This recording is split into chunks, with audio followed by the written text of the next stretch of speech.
we have achieved soft landing on the moon. India. I would also like to now invite India to return the £2.3 billion foreign aid money that we sent them between 2016 and 2021. We should not be giving money to countries with a space programme. Ha! The irony of our former colonists and how have the tables turned. Hello, I am Ajay Deepak Bhaskaran and welcome to today's video where I'll be sharing my thoughts on an important question that often comes up whenever we have a successful mission. Is the money spent on ISRO truly worth it? The ISRO and Indian economy story. The ISRO story began with an incredible vision.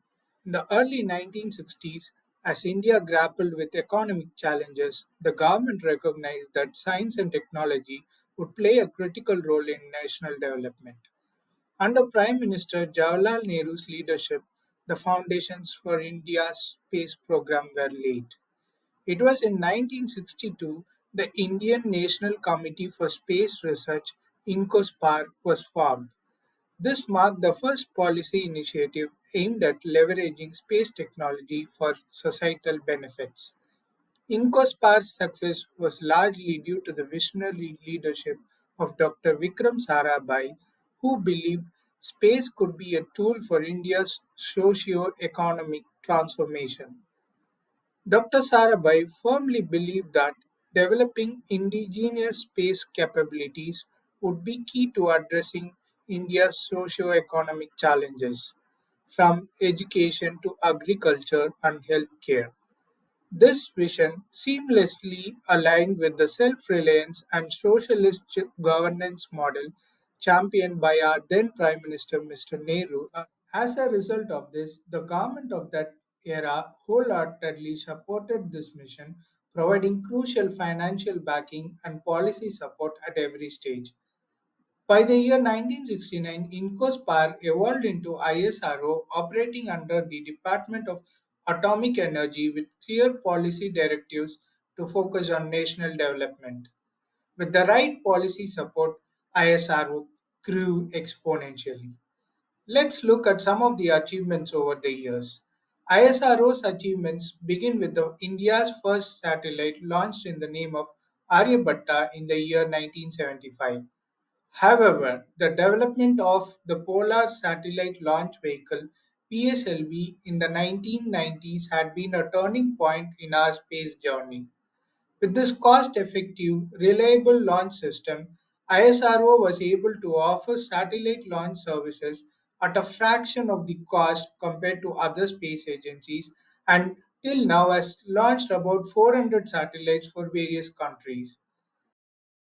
In 2008, Chandrayaan-1 was India's first mission to Moon, which resulted in discovery of water molecules on the lunar surface. And later, its success was followed up with Chandrayaan-2 and 3 missions, which had objectives pertaining to exploring the South Pole and dark side of the Moon, which again turned out to be a success. Mission Mangalyaan in 2013 made India the first Asian nation to reach Martian orbit and the first country in the world to do so in its maiden attempt.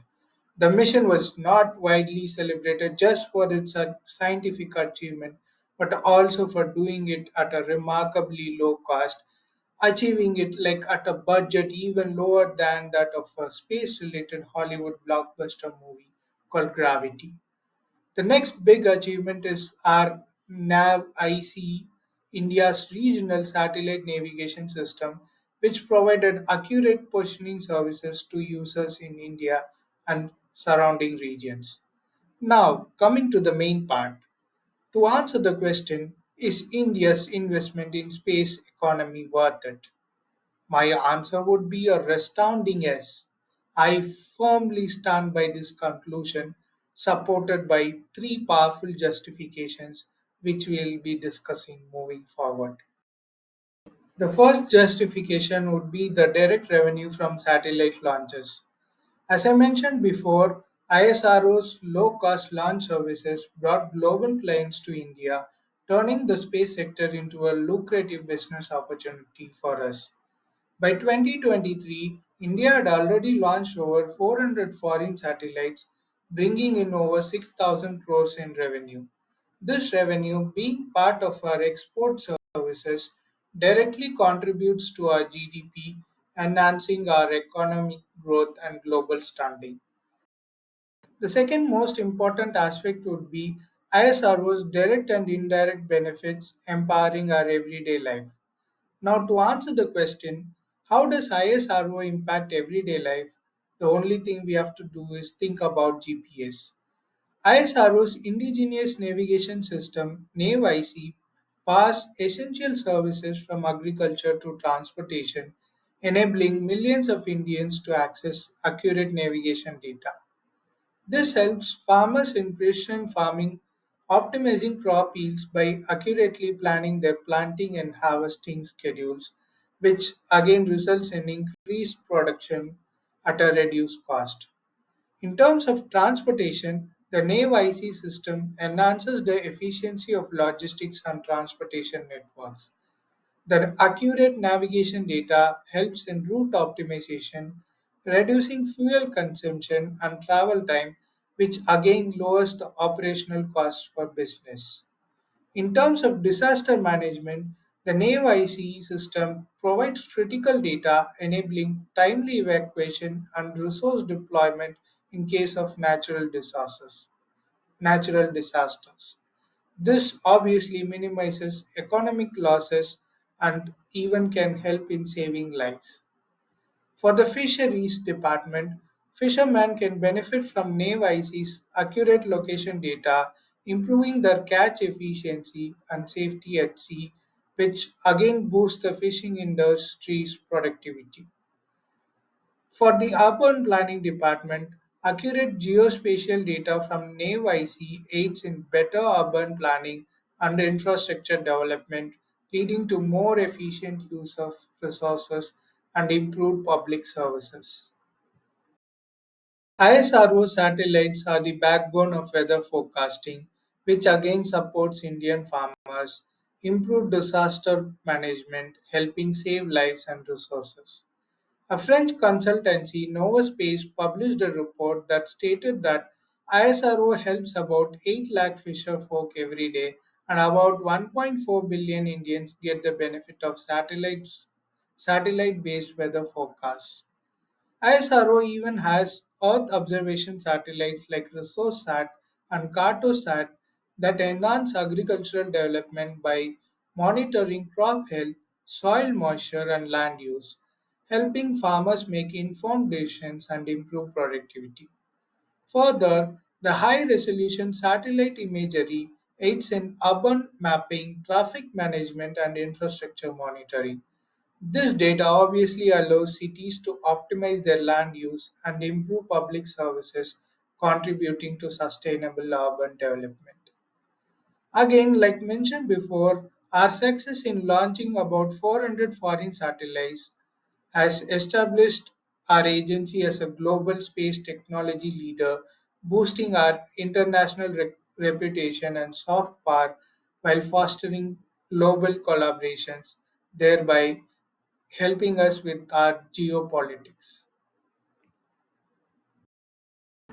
The last and final most important thing would be employment generation.